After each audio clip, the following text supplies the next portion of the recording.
Videos भी social media पर viral है जिसमें साफ दिखाई भी दे रहा है कि एनकाउंटर से ठीक पहले भरत तिवारी ने अपनी पिस्टल फेंक दी थी, जिसके बाद और ज्यादा सवाल उठने शुरू हो गए कि आखिर जब लड़के ने सरेंडर कर दिया था तो इस तरह से एनकाउंटर की मुठभेड़ की जरूरत क्यों पड़ी। आप कैसे देखने से पूरे सिनेरियो को, पूरे घटनाक्रम को, क्या अपडेट्स है सर आपके पास, आखिर क्यों एनकाउंटर की मजबूरी पड़ी? देखिए मुकुंद जी, जब भी हिंदुस्तान के अंदर कोई एनकाउंटर होता है तो सवाल होते हैं और सवाल होने भी चाहिए। राजनीतिक लोग अपनी मंशा के हिसाब से सवाल करते हैं, पॉलिटिकल पार्टीज अपना फायदा नुकसान देखकर सवाल करती हैं, जो रूलिंग पार्टी है उसको जस्टिफाई करती है, अपोजिशन की पार्टियां उसको उल्टा करती हैं कि ये एनकाउंटर गलत है। और स्वाभाविक भी है कि एक आदमी की जान चली जाए, इस पर सवाल होने चाहिए। परंतु इस बारे में सुप्रीम कोर्ट ने एक बहुत बृहद गाइडलाइंस जारी कर रखी हैं जिस पर पूरे हिंदुस्तान फॉलो करता है। यदि कभी भी कोई एनकाउंटर का मसला आता है तो उस पर जरूरी है कि उस पर नेशनल ह्यूमन राइट्स कमीशन का इंटरवेंशन होता है। उसमें एक रिपोर्ट स्टेट गवर्नमेंट को देनी होती है कि ये किस तरह से एनकाउंटर हुआ और इसके लिए कौन कौन लोग जिम्मेदार हैं। इसी तरह से लोकल लेवल पर जो इलाका मजिस्ट्रेट होते हैं, जिनको एसडीएम कहा जाता है, वो भी एक मजिस्ट्रियल इंक्वायरी करते हैं अपने एरिया में यदि इस तरह का एनकाउंटर होता है, क्योंकि इसको एक तरह से पुलिस कस्टडी में एनकाउंटर माना जाए।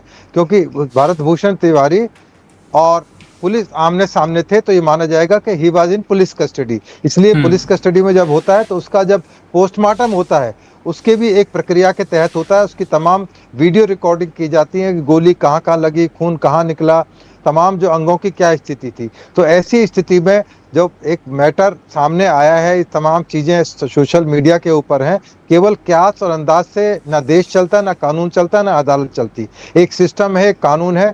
इस बारे में 3 मुकदमे इस से जुड़े हुए बिहार पुलिस में दर्ज किए हैं, विभिन्न धाराओं के अंदर दर्ज किए हैं। अब ये देखने वाली बात यह है कि जो सोशल मीडिया की माने तो एक लड़का, जो यंग लड़का है, ये बीए पास या बीएससी पास लड़का है, उसको रिवॉल्वर लेकर हाथ में, नंगी रिवॉल्वर लेकर घुमा रहा है, पुलिस वालों को टारगेट करके दिखा रहा है। बाय द वे पुलिस की तरफ वो गोली चल जाए तो पुलिस वाला तो अपनी जान खो देगा, उसके बारे में कोई बात नहीं करेगा। परंतु दूसरी तरफ जो पुलिस ने जब उसका एनकाउंटर कर दिया तो तमाम सवाल हो गए।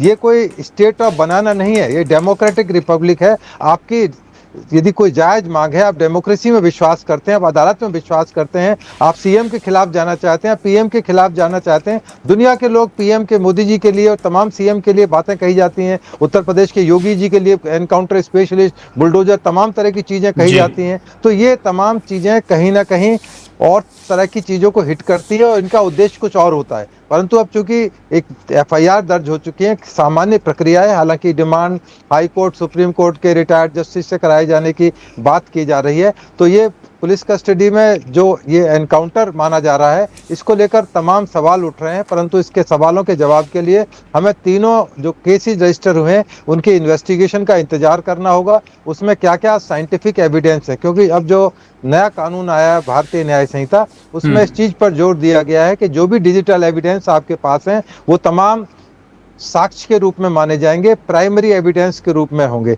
इसमें चूंकि भरत भूषण तिवारी ने ये सारा मामला फेसबुक पर ऑनलाइन दिखाया है, लोगों को कोशिश की है कि देखिए मैं किस तरह से देशभक्त हूँ और किस तरह से मैं रिवॉल्वर दिखा रहा हूँ पुलिस वालों को, और अपनी बात मनवाने के और बहुत सारे तरीके हैं। आप धरना प्रदर्शन कर सकते हैं। देखें, आप दिल्ली के अंदर कॉकरोच पार्टी धरना कर रही है, जगह जगह अमेरिका से आके लोग धरना कर रहे हैं। आप इस तरह की कोई चीज कर सकते हैं, पर आप रिवॉल्वर लेकर सरेआम, जिसका कोई लाइसेंस नहीं, जिसके बारे में कोई अता पता नहीं, आप अचानक एक इस तरह की चीजों को, शासन को एक तरह से धमकाने की कोशिश की जा रही है, एक थ्रेट देने की कोशिश की जा रही कि हम जो कहें वो करो। क्योंकि मामला वहाँ का लोकल मामला है, नदी के कटाव से जुड़ा हुआ है, सरकार उसमें एक्शन ले रही है नहीं ले रही है, उसके और तरीके हो सकते हैं, पर इसका तरीका ये बिल्कुल नहीं हो सकता कि रिवॉल्वर लेकर, कानून आप हाथ में लेकर और इस तरह की ड्रामेबाजी ऑनलाइन तमाम चीज़ों की करें। अब कहाँ गलती हुई, क्या एरर ऑफ जजमेंट हुआ, कोई गलती पुलिस की तरफ से हुई तो उसके लिए सजा का प्रावधान है,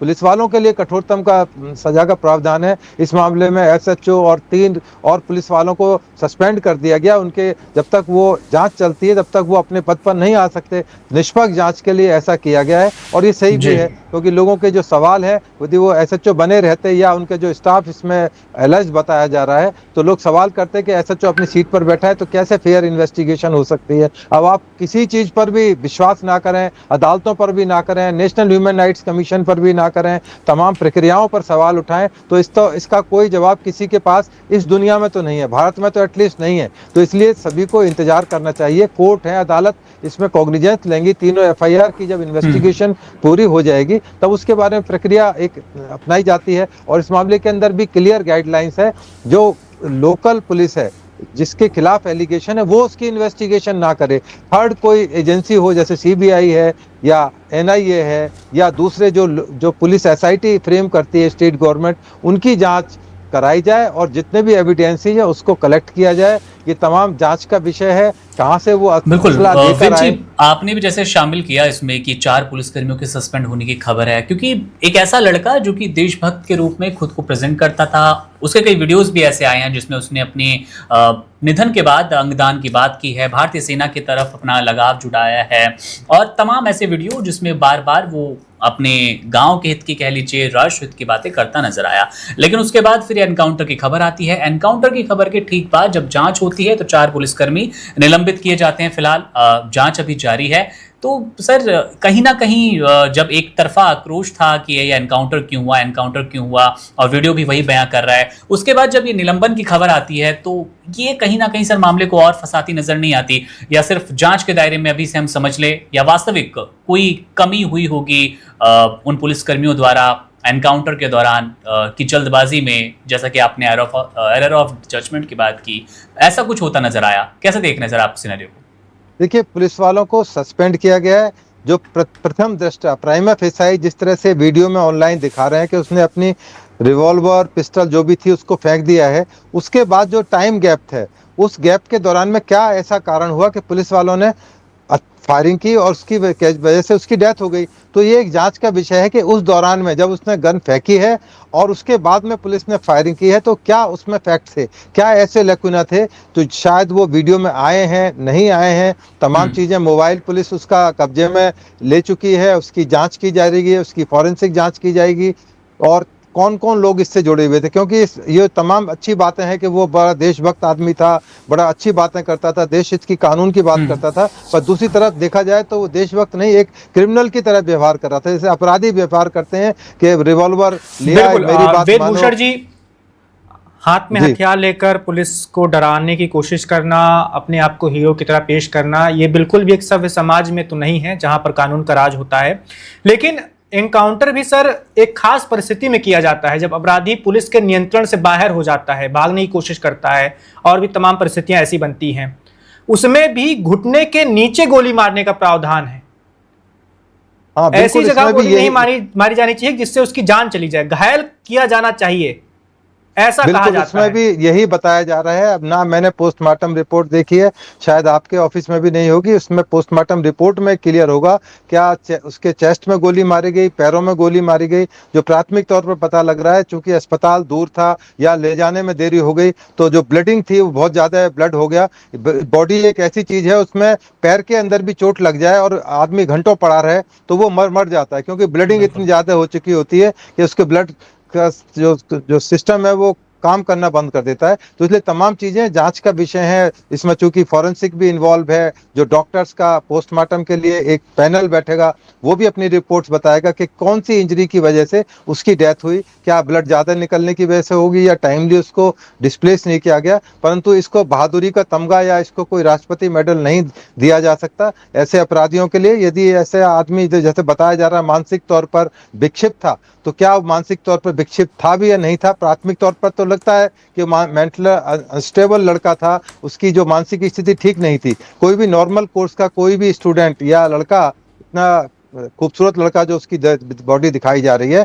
उसमें इस तरह की चीजें नहीं कर सकता। तो ये तमाम चीजें जांच का विषय है। क्या उसका कोई इलाज चल रहा था, उसका कोई मानसिक जो विक्षिप्तता बताई जा रही है, तमाम चीजें अभी जांच का विषय है। उससे इसलिए हम किसी नतीजे पर एकदम से जंप नहीं कर सकते कि इसमें जो विक्टिम है उसकी गलती थी या पुलिस वालों के एरर ऑफ जजमेंट हुआ या उन्होंने मार दिया। और ये हिंदुस्तान में पहला केस नहीं है, इस तरह के बहुत सारे केसेज जो हैं। दिल्ली में एक बहुत मशहूर केस हुआ था, कनॉट प्लेस शूट आउट के नाम से जाना जाता है, जिसको आप गूगल करेंगे तो मिस्टेकन आइडेंटिटी के नाम पर लिया जाता है। उसमें हमारे साथी थे एसीपी राठी साहब, उसमें 24 साल जेल रहे। इस तरह के बहुत सारे मामले हैं जहां पर पुलिस की गलती इन्वेस्टिगेशन के बाद पाई गई है, उसमें इन्वेस्टिगेशन किया गया, ट्रायल किया गया, सजा किया गया है। और उत्तराखंड के अंदर जी, एक नेगी का एनकाउंटर हुआ था, वो भी इसी तरह था, उसको भी जी। पुलिस वालों को सजा हुई। हैदराबाद में एनकाउंटर हुआ, 19 पुलिस वाले अभी भी उस तमाम चीजों को झेल रहे हैं। तो ये फाइनल रिपोर्ट नहीं इसको माना जा सकता। हम और आप इसमें बैठकर केवल एक कानून का विश्लेषण कर सकते हैं, हालात पर डिस्कशन कर सकते हैं, कानून की स्थिति क्या है, अदालत का क्या स्टैंड होता है। तो तमाम चीजें अभी हमें और इंतजार करना होगा। जब ये चार्जशीट आ जाएंगी, किसी नतीजे पर सरकार और पुलिस पहुंचेगी, तब फिर हम दोबारा इस पर एक विचार करेंगे। वन इंडिया को सब्सक्राइब करें और कोई भी अपडेट मिस ना करें। अभी वन इंडिया ऐप डाउनलोड करें।